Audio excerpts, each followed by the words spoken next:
The security guard's voice cut through the November night like a blade. "Ma'am, this event is for invited guests only." Inside the Sterling Grand Hotel, champagne glasses clinked, worth millions. Outside, a homeless woman clutched a faded scarf, the same scarf that haunted a billionaire's childhood memories. In 30 seconds, Tristan Caldwell's world would shatter when he realized who was being turned away from his own gala. Manhattan's elite glittered under crystal chandeliers, their designer gowns and tailored suits worth more than most people's annual salaries. The Rising Hope Gala, ironically named for an event about second chances, buzzed with the kind of energy that only comes from concentrated wealth and power. Conversations flowed about stock portfolios, charity tax write-offs, and weekend homes in the Hamptons. But just beyond those gleaming doors, a different story was unfolding. The woman wore layers of mismatched clothing, her weathered hands trembling as she pulled that embroidered scarf tighter around her shoulders. Her eyes, once bright, now dulled by years of hardship, held a quiet dignity that the security guard almost respected. Almost. "Please," she whispered, her voice barely audible above the traffic. "I just need to." "Ma'am, I'm sorry, but the dress code is strictly enforced." The guard's tone was professional but firm. He turned away dozens of homeless individuals tonight alone. This was Manhattan. This was routine. Inside, Tristan Caldwell adjusted his platinum cufflinks and smiled at another philanthropist praising his groundbreaking work with the homeless. The irony would have been crushing if he'd known what was happening just 50 feet away. For 30 years, he'd carried the weight of an empty childhood. No mother's voice singing lullabies, no gentle hands brushing away tears. Just a faded photograph in his penthouse study, and fragments of memories that felt more like dreams. The woman outside shifted her weight, and the scarf caught the light from the hotel's entrance. Hand-embroidered flowers, slightly frayed but still beautiful. The same pattern that had wrapped around a 7-year-old boy during the worst storm of his life. Have you ever lost someone you thought you'd never see again? Someone who vanished so completely that you wondered if they ever existed at all? Because in 3 heartbeats, Tristan Caldwell was about to discover that sometimes the very people we're trying to save are the ones we've been searching for our entire lives. What would you do if you saw your lost mother begging for entry to your own event? Let me know in the comments, because this story will challenge everything you think you know about family, wealth, and second chances. Tristan Caldwell commanded respect the moment he entered any room. At 37, his success story was legendary, from foster care to Forbes 500, from broken beginnings to billion-dollar empire. Tonight, he wore a custom Italian suit that cost more than most people's cars, his presence magnetic as he navigated through Manhattan's power brokers. Tristan, darling. A socialite in diamonds, air kissed his cheek. Your foundation's homeless initiative is absolutely revolutionary. You're saving so many lives. He smiled that practiced smile, warm enough to appear genuine, distant enough to maintain control. Every life matters, Margaret. No one should sleep on the streets in a city this wealthy. The words flowed effortlessly. He'd spoken them 1,000 times at galas, board meetings, and press conferences. The media called him the homeless hero, the billionaire who'd pledged half his fortune to ending street homelessness. What they didn't know was that his crusade was deeply personal. As Tristan moved through crystal chandeliers and couture gowns, he carried a 30-year-old wound. In his penthouse study sat a photograph, a woman with kind eyes and an embroidered scarf. The same scarf now wrapped around the shoulders of a homeless woman begging for entry. The Rising Hope Gala's mission statement hung on elegant banners throughout the ballroom. Second chances change everything. The irony was devastating, though no one knew it yet. Here was a man who'd built his empire on helping the forgotten, while the most important person in his life had been forgotten by him. In his private moments, Tristan would stare at that sepia photograph until his eyes burned. Alina Caldwell. His mother. The woman who'd vanished when he was 7, leaving behind only fragments of lullabies and the scent of lavender perfume. His adoptive family had told him she was dead. A mercy, they'd said, better than knowing the truth. But late at night, when the board meetings ended and the charity galas concluded, Tristan would press his fingers to the glass frame and whisper the words he'd never been able to say. "I'm sorry I couldn't find you." Outside, Alina stood in the November cold, her breath forming small clouds as she watched the warmth spilling from the hotel's golden windows. She'd seen his face in magazines, on television, in newspaper articles about his charitable work. Her little boy, now a man who helped people like her. She'd never approached him. How could she? What would she say? "Hello, son. I'm the mother who abandoned you because I was too broken to fight for custody." The shame had kept her away for decades, but tonight felt different. Tonight, desperation outweighed shame. Her fingers traced the embroidered flowers on her scarf, the same one she'd wrapped around Tristan during a thunderstorm 30 years ago. She'd kept it through 3 decades of shelters, streets, and survival. It was her last connection to the child she'd never stopped loving. The security guard's radio crackled. "Another one trying to get in. Should I call it in?" "No need," came the reply. "Just keep them moving. We can't have them disrupting the event." Elena's shoulders sagged. She'd known this would happen, but hope had made her try anyway. She took one last look at the golden light streaming from the hotel, at the silhouettes of people who lived in a world she'd never belonged to. She didn't know that inside, her son was telling another donor, homelessness isn't just about housing, it's about dignity. It's about seeing people as human beings, not problems to be solved. She didn't know that he'd spent millions trying to help people in her exact situation.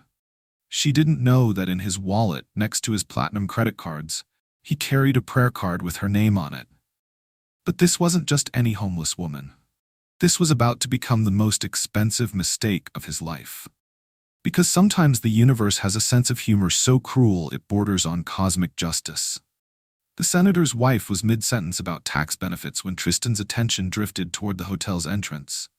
A commotion by the security desk, nothing unusual for a high-profile event. Protesters, journalists, or simply curious onlookers drawn by the spectacle of wealth. But something made him pause.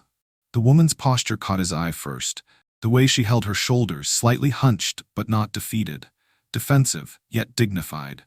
He'd seen that stance before, but couldn't place where. "Tristan?"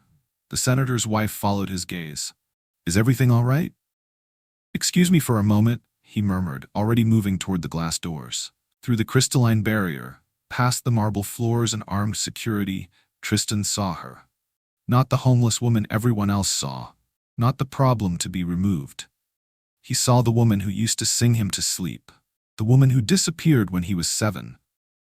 The woman he thought was dead. His breath caught in his throat, the chin, that delicate tilt when she was listening, head angled slightly to the right. 30 years had weathered her face, but that gesture, so familiar it made his chest ache, remained unchanged. His mother had done that exact movement when he'd told her about his day at school. Elena shifted her weight, and the scarf fell open slightly, revealing the embroidered pattern beneath. Tiny blue flowers with golden centers, stitched by hand in a design he'd memorized from countless nights as a child. She'd wrapped that same scarf around him during thunderstorms, whispering that the flowers would protect him from the lightning. "Hush now, my little star," she used to sing. "The flowers will keep you safe until morning comes." The melody hit him like a physical blow. How many nights had he hummed that lullaby to himself in foster care, in boarding school, in his empty penthouse? How many times had he tried to remember the exact words, the exact tune? His hands trembled as he gripped the door handle. Could it be? After all these years? The woman's eyes met his through the glass, and time collapsed. Those same green eyes that had looked at him with unconditional love. The same eyes that had filled with tears the last time he'd seen her, when the social workers had come to take him away. "Ma'am, you need to move along," the security guard was saying, his voice firm but not unkind. "This is private property." Elena nodded, accepting the dismissal with the quiet resignation of someone who'd heard it countless times. But as she turned to leave, she looked back at the hotel's golden warmth one final time, and saw him. Recognition flashed across her features. Surprise, disbelief, then something that looked like joy before fear quickly replaced it. She took a step backward, as if to flee, but her legs wouldn't carry her. 30 years of wondering, of watching from afar, of loving a child who'd grown into a man she'd never had the courage to approach. Tristan's world tilted on its axis. The gala, the donors, the carefully constructed life he'd built, all of it faded into background noise. There was only this moment, this woman, this impossible possibility that the universe had somehow brought them together. His heart hammered against his ribs as memories flooded back. The way she'd braided his hair for school pictures. Her laugh when he'd brought her dandelions, calling them the most beautiful flowers in the world. The tears streaming down her face as strangers had pulled him from her arms. "I have to go," she'd whispered that last day. "But I'll find you. I promise I'll find you." She'd never found him, but perhaps in the cruelest twist of fate, she'd never stopped looking. The security guard reached for her arm, ready to escort her away from the premises. Away from her son. Away from the only chance they might ever have. Before we continue, if this story is hitting you emotionally, please hit that like button. These stories matter, and your support helps us share more. Because what happened next would change everything. Not just for a billionaire and a homeless woman, but for everyone who believes that love can survive even the darkest circumstances. The door between them might as well have been a chasm. But sometimes, all it takes is one person brave enough to cross it. Stop. The single word cut through the November air with the authority of a man accustomed to being obeyed. Tristan's voice carried across the hotel's entrance, causing heads to turn and conversations to pause mid-sentence. The security guard's hand froze inches from Elena's shoulder. "Sir?" "Step away from her." Tristan's Italian leather shoes clicked against the marble as he approached, each step deliberate and commanding. The gala's attendees began to notice the commotion, their champagne glasses pausing mid-sip as they watched their evening's host stride toward the hotel's entrance. Elena looked up, confusion clouding her weathered features. The man approaching her was tall, confident, wearing a suit that cost more than she'd seen in years. His face was familiar in the way that celebrities' faces were familiar, seen on magazine covers and television screens, but never in person. "Is there a problem here?" Tristan asked, his eyes never leaving Elena's face. "No problem, Mr. Caldwell," the security guard replied quickly. "Just maintaining event security as requested." But Tristan wasn't listening to the guard. He was studying the woman before him, the lines around her eyes, the way her hands gripped that embroidered scarf, the slight tremor in her voice when she spoke. "Sir, I don't want any trouble," Elena said quietly, her voice hoarse from years of neglect. "I'll leave." "No." The word came out sharper than Tristan intended. "You don't have to leave." Behind him, the gala's elite began to murmur among themselves. Phone cameras emerged from designer clutches and tuxedo pockets. Social media posts started forming in real time. Billionaire stops security from removing homeless woman. Caldwell Foundation founder intervenes at own gala. Breaking, Tristan Caldwell's unexpected guest. Elena's confusion deepened. "I don't understand, do I know you?" The question hung in the air like a challenge to fate itself. 30 years of separation, of wondering, of searching, all condensed into this impossible moment on a Manhattan sidewalk. "That scarf," Tristan said, his voice barely above a whisper. "The flowers. Blue petals with golden centers." Elena's hand instinctively moved to touch the embroidered pattern, her fingers tracing the familiar stitches. I made this a long time ago, for my..." Her voice trailed off as understanding began to dawn. "For your little boy," Tristan finished, his composure cracking. "Your little star." The words hit Elena like a physical blow. Her knees buckled, and she would have fallen if not for the security guard's steadying arm. "No," she whispered, shaking her head. "No, it can't be. You're..." "Tristan," he said, tears streaming down his face. "I'm Tristan. But you're..." Elena's voice broke. "You're successful. You're not supposed to be here. You're supposed to be safe." The crowd around them had grown silent. Manhattan's power brokers, accustomed to controlling narratives and managing crises, found themselves witnessing something raw and unscripted. Cameras captured every moment as mother and son stared at each other across a chasm of lost years. "Mother?" The word came out as a question, a prayer, a desperate hope. Elena's carefully constructed walls crumbled. "Tristan, my God, is it really you?" In front of Manhattan's elite, worth billions collectively, a billionaire collapsed, not from a heart attack, Not from a business failure, from recognizing his mother among the people he'd spent his fortune trying to help. The cameras flashed, the crowd gasped, and Alina Caldwell, homeless for 15 years, held her son as he sobbed into her worn coat. "I looked for you," he whispered against her shoulder, never stopped looking. "I know," Elena replied, her own tears mixing with his. "I watched you. I saw what you became. I was so proud." The security guard stepped back, his radio silent. The gala attendees formed a respectful distance, their phones capturing a moment that would be shared millions of times within hours. But for mother and son, the world had shrunk to just the two of them. "I'm sorry," Tristan choked out. "I'm so sorry I couldn't find you sooner." "You found me now," Alina whispered. "That's all that matters." The same system that denied her entry had celebrated him. The same society that ignored her existence had crowned him a hero. But in this moment, none of that mattered. There was only a mother and her child, finally reunited after 3 decades of separation. The irony was staggering. The city's most celebrated advocate for the homeless had just discovered that homelessness had a face he'd been searching for his entire life. As they held each other on the sidewalk, the golden light from the hotel spilled around them like a benediction. The Rising Hope Gala had found its true purpose, though not in the way anyone had expected. As the crowd of onlookers maintained their respectful distance, the truth began to emerge in fragments, pieces of a story so heartbreaking it defied belief. Elena's voice shook as she spoke, her words barely audible above the Manhattan traffic. "I never wanted to leave you. You have to understand that. I fought for you with everything I had." The story she told was one of impossible choices and systematic failures. At 22, Elena had been a promising art student, working multiple jobs to support herself and her 7-year-old son. She'd been young, unmarried, but fiercely determined to give Tristan the life she'd never had. "Your father's family had money connections," she continued, her hands trembling as she spoke. "When he died in that accident, they wanted you.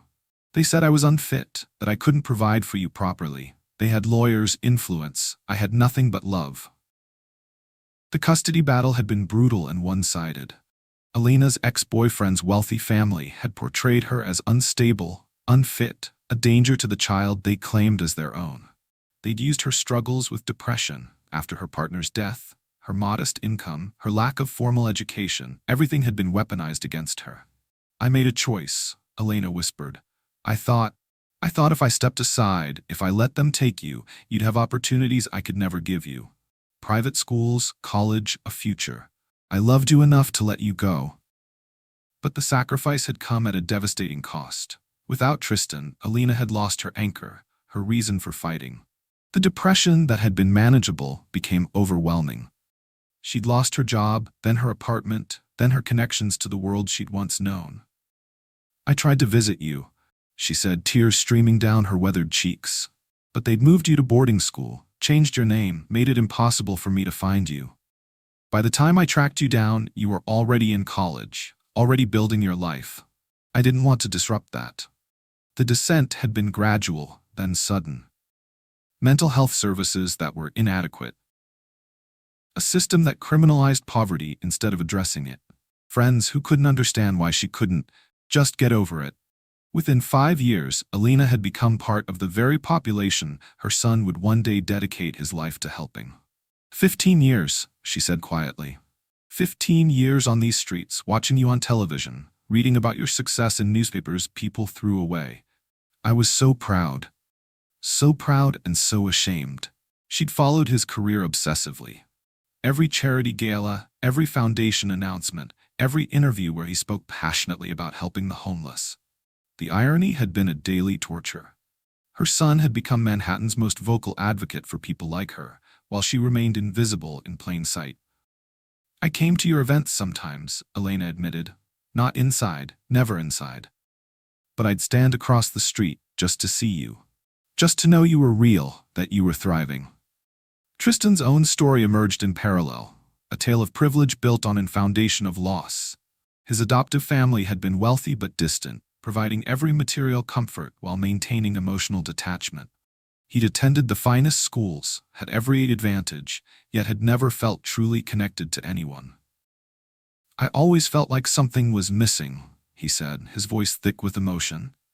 "No matter what I achieved, no matter how much money I made, there was this emptiness. This sense that I was looking for something I couldn't name." The irony was staggering. He built his fortune partly through real estate, buying and developing properties throughout Manhattan. Some of those very buildings housed the shelters where his mother had sought refuge. He'd walked past her countless times, never knowing she was there. "I should have looked harder," Tristan said, the guilt evident in his voice. "I had resources, connections, private investigators. I should have found you." "You were 7 when they took you," Elena replied gently. "You were a child. This isn't your fault." But the cameras were rolling, and what happened next would change everything. The reunion, captured by dozens of phones and shared across social media platforms, had already begun to go viral. Caldwell reunion was trending. News outlets were scrambling to cover the story. The billionaire who'd made headlines for his charity work had just discovered that charity begins at home. And his home had been the streets of Manhattan. Within hours, the story would be everywhere. The homeless woman denied entry to a gala was the event host's mother.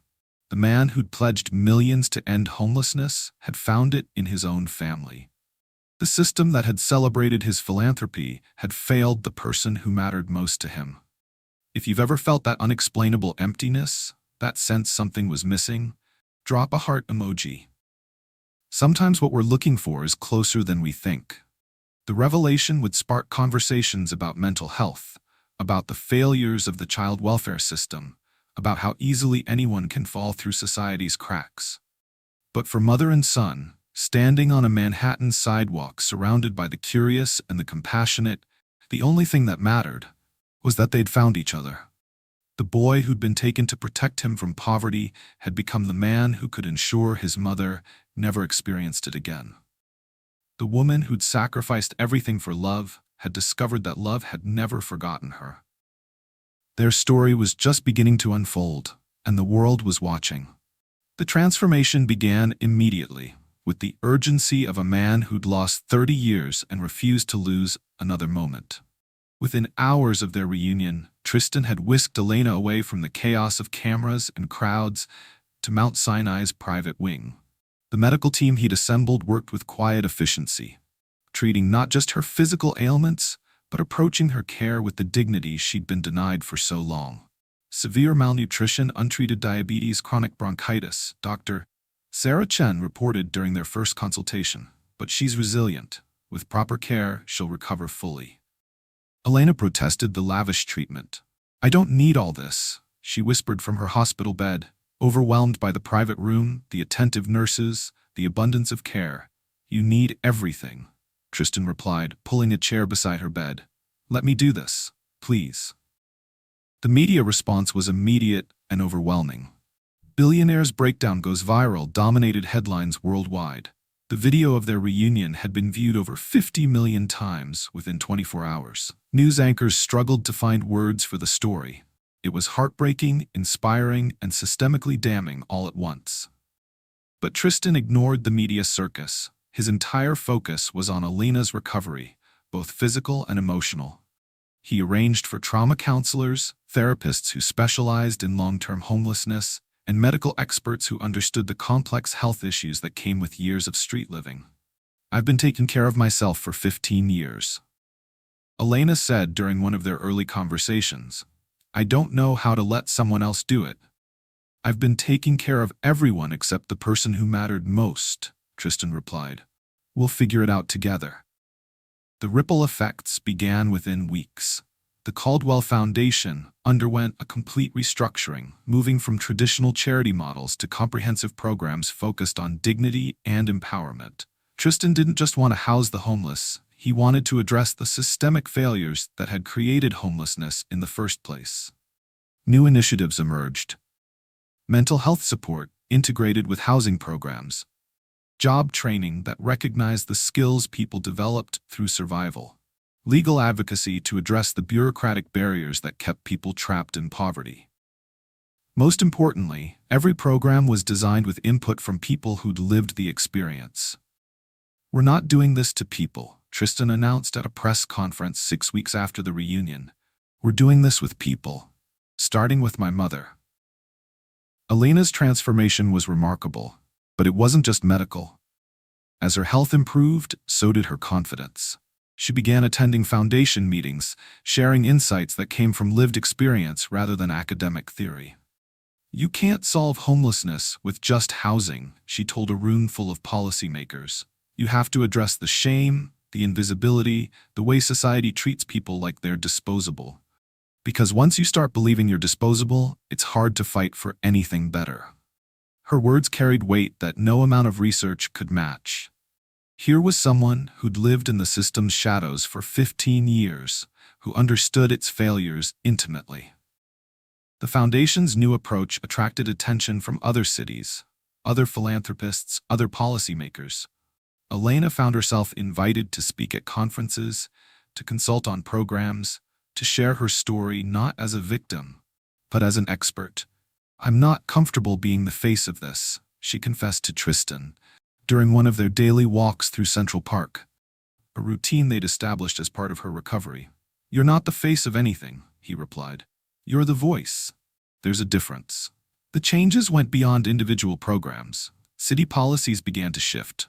The mayor's office, influenced by the foundation's new approach, implemented dignity-focused initiatives.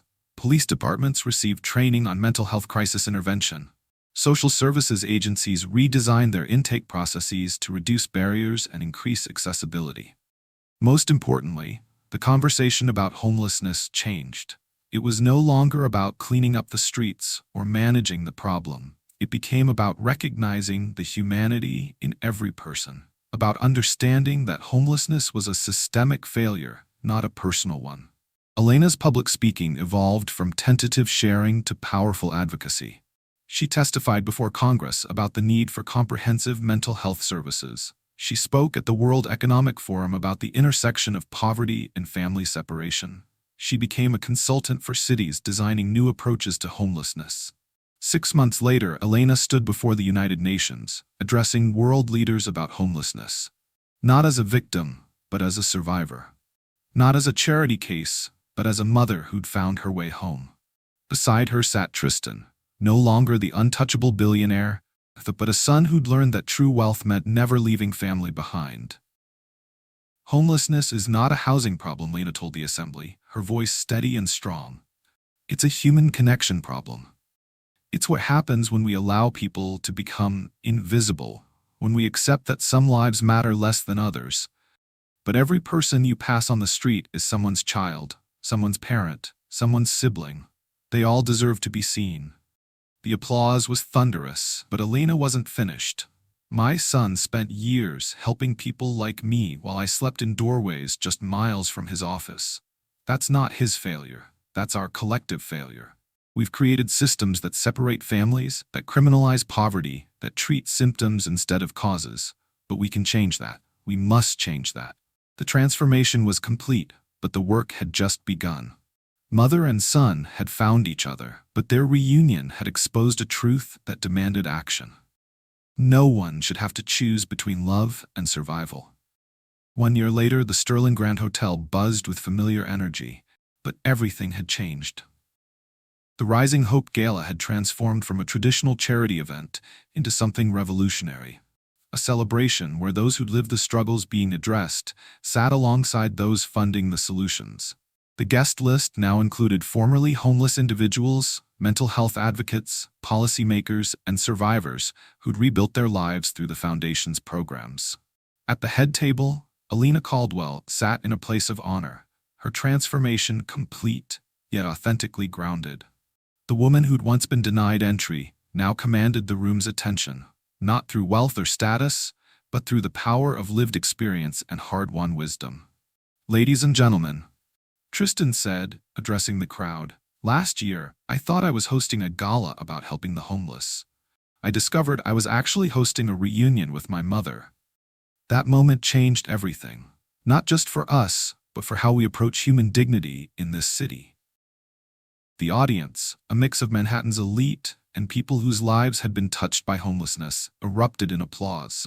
Many had tears in their eyes, remembering the viral video that had started it all. Elena rose to speak, her voice steady and strong. A year ago, I stood outside these doors, believing I didn't belong. Today, I stand here knowing that belonging isn't about what you own. It's about being seen, being valued, being loved. My son gave me back my life, but more importantly, he gave me back my voice. Their relationship had healed in ways both expected and surprising. The conversations were sometimes difficult, addressing the lost years, the missed milestones, the different worlds they'd inhabited. But they'd learned to communicate with the honesty that comes from having lost each other once and refusing to let it happen again. We talk every day, Elena had told a magazine interviewer. Not because we have to, but because we want to. We're not trying to recreate the past, we're building something new. The legacy extended far beyond their personal reunion. The Foundation's new approach had been adopted by 12 cities. Federal legislation was being drafted based on their dignity-focused model. Most importantly, thousands of families had been reunited through programs that addressed the root causes of separation, rather than just managing the symptoms. We've housed 2,847 individuals this year, Tristan announced to the crowd. But more importantly, we've reunited 312 families. Because homelessness isn't just about lacking shelter, it's about being disconnected from the people who love you. The numbers were impressive, but the real impact was in the individual stories. Children reunited with parents, siblings finding each other after years of separation, families healing from trauma and rebuilding their bonds with proper support. As the evening concluded, Elena and Tristan stepped outside for a moment of quiet. The November air was crisp, reminiscent of that night 1 year ago when everything had changed. "Ready for tomorrow?" Tristan asked. The next day would bring the ribbon-cutting ceremony for the new Rising Hope Recovery Center, the Foundation's flagship facility designed to address homelessness, mental health, and family reunification as interconnected issues. "Ready," Elena replied, touching the silk scarf around her neck. Elegant, beautiful, a gift from her son for her 60th birthday. As Elena cut the ribbon on the new Rising Hope Recovery Center the next morning, she wore that new scarf. Silk, beautiful, gifted by her son. But in her pocket, she kept the old one, the one that brought them back together. The one that proved sometimes the greatest treasures are found in the places we least expect to look. The ceremony was covered by media outlets worldwide, but for mother and son, it represented something more personal. Proof that love doesn't have an expiration date, that family bonds can survive even the most devastating circumstances, and that sometimes the very people we're trying to save are the ones who end up saving us. If this story moved you, please share it. Someone needs to hear this message today. Someone out there is searching for their lost family member, believing hope is gone. Show them that love finds a way. Subscribe for more stories that prove love conquers all, and tell us in the comments. What would you do if you found your lost family member? Because sometimes the most powerful reunions happen when we least expect them. Remember, every person you pass on the street is someone's child, someone's parent, someone's hope. Don't let them become invisible.